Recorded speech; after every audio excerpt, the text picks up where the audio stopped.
Muito bem, nós estamos começando o programa Trocando Ideias, um programa da Igreja Presbiteriana de Pinheiros, em São Paulo, uma igreja bíblica, missionária, relevante, uma igreja abençoadora, uma igreja para você e para sua família. Esta igreja é pastoreada pelo reverendo Arivaldo Dias Casimiro, pastor muito querido, um homem de Deus, um líder extraordinário, um homem que tem influenciado a nação brasileira, plantando igrejas e contribuindo para o avanço da obra missionária. Eu tenho o privilégio de cooperar com ele no pastoreio desta preciosa igreja. Se você mora em São Paulo, venha participar com a gente. Se você mora fora de São Paulo, siga-nos nas redes sociais da igreja, maiormente nosso canal do YouTube, onde temos centenas de mensagens para o seu enlevo espiritual, inclusive uma TV web com programação 24 horas por dia. O programa Trocando Ideias, ele tem o propósito de responder algumas perguntas que nos são enviadas. E esta primeira pergunta que vamos tratar aqui, vamos tratar de 3 perguntas que nos foram enviadas, ela vem da Cris. E a pergunta é esta: pastor, o que significa um coração quebrantado e contrito na prática? O que significa isso?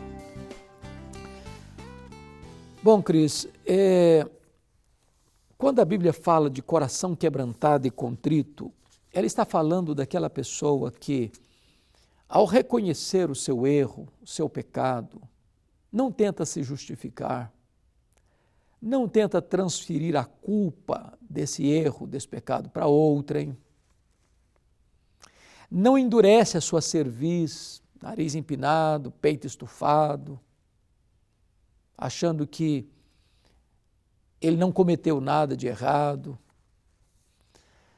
Essa palavra traz a ideia de alguém que se curva, de alguém que não resiste,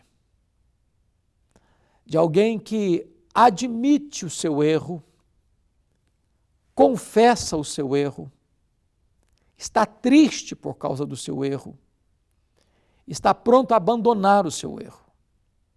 Este é o coração quebrantado, este é o coração contrito, que se coloca debaixo da autoridade da palavra de Deus e do Deus da palavra, para emendar os seus caminhos e viver doravante, na presença de Deus, em obediência a Deus, para a glória de Deus.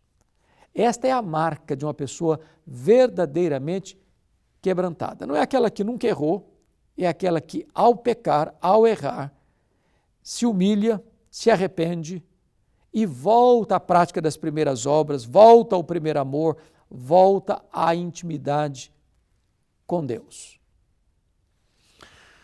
A segunda pergunta vem da Patrícia. E a Patrícia pergunta assim: pastor, qual é o pecado que a alma de Deus abomina? Patrícia, muito obrigado por esta pergunta. Primeiramente, é preciso deixar claro que Deus não tem prazer e nenhum deleite em qualquer pecado. Essa ideia de pecado venial, de pecado mortal, não tem fundamentação na Bíblia. Todo pecado é mortal. O salário do pecado é a morte. Mas há pecados mais graves do que outros nas suas consequências. Então, me permita ler um texto da Bíblia para responder sua pergunta. Está lá em Provérbios, capítulo 6. Versículo 16 a 19 diz assim: 6 coisas o Senhor aborrece, e a 7ª, a sua alma abomina. O que Deus aborrece? Primeiro, olhos altivos. Segundo, língua mentirosa. Terceiro, mãos que derramam sangue. Quarto, coração que trama projetos iníquos. Quinto, pés que se apressam a correr para o mal. Sexto, testemunha falsa que profere mentiras. E o que é que, de fato, a alma de Deus abomina? É o mais grave. aquele que semeia contendas entre irmãos. Não tem pecado aos olhos de Deus mais grave do que este. É aquela pessoa que provoca contendas. É aquela que leva e traz. É aquela que semeia intrigas. É aquela que semeia discórdias. É aquela que joga uma pessoa contra a outra. É aquela pessoa que sempre está gerando tensão nos relacionamentos, agravando o pecado do outro, jogando veneno na situação, para que muro seja levantado entre as pessoas.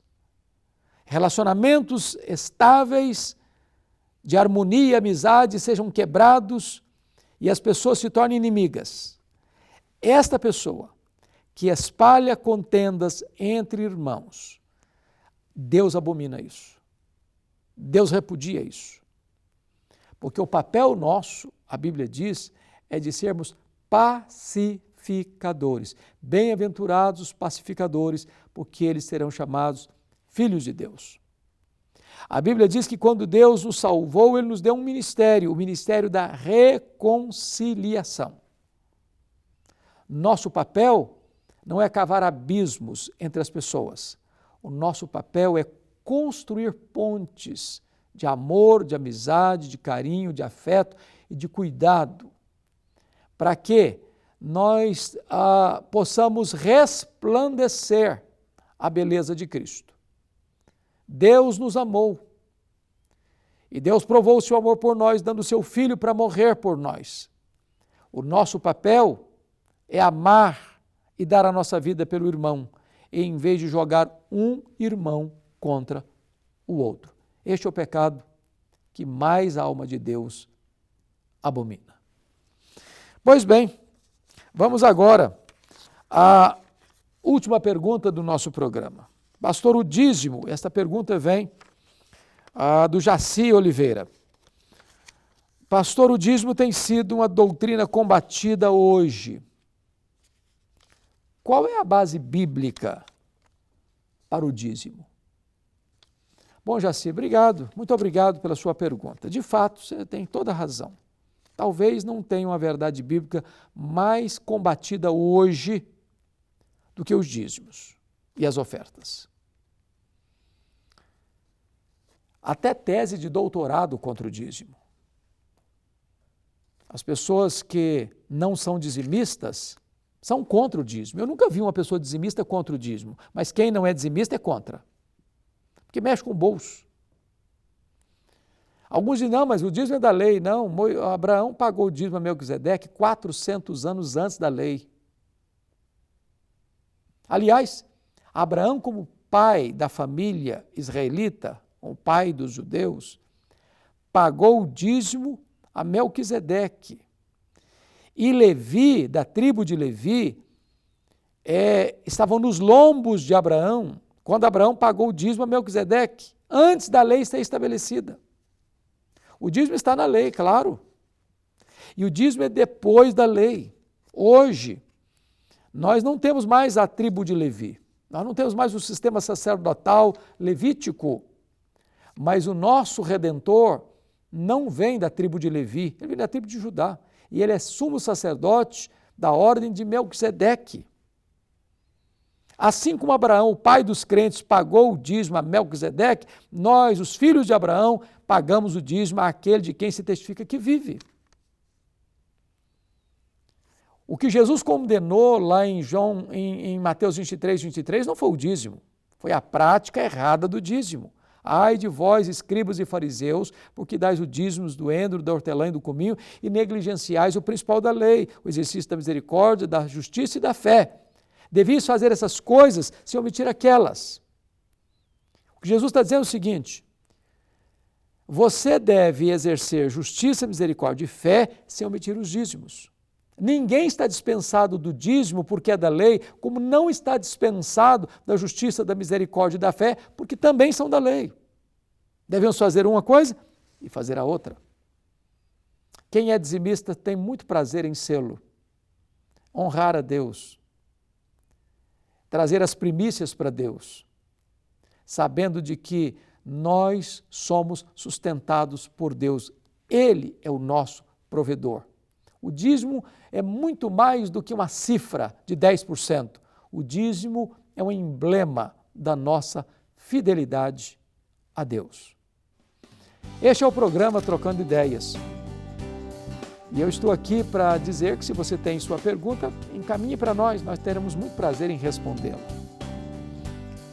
Eu quero aqui reiterar o meu convite agora para você vir conhecer a Igreja Presbiteriana de Pinheiros, em São Paulo, Avenida das Nações Unidas, 6.151, ao lado da Ponte Cidade Universitária. Nós temos cultos todos os domingos, nesse período de quarentena, às 8 da manhã, às 11 da manhã, às 4 da tarde, às 7 da noite. Escola Dominical, 9h40, 5h40. Conexão com Deus, toda segunda, 20 horas. Mulher Esperança, toda terça, 2h30 da tarde. Se você não mora em São Paulo, siga-nos nas nossas redes sociais da igreja, o canal do YouTube da igreja. Hospeda hoje uma TV web 24 horas por dia, com programação para as crianças, para adolescentes, para casais, para idosos, para toda a faixa etária. Uma grande bênção para a sua vida. Nós queremos assistir você, acolher você, abençoar a sua vida. Então, participe com a gente. Se você está em São Paulo desigrejado ou procurando uma igreja séria, bíblica, venha para cá. Nós queremos acolher você e ajudar a você nessa caminhada da vida cristã. Deus abençoe seu coração, Deus abençoe sua família e até o nosso próximo programa, se Deus quiser.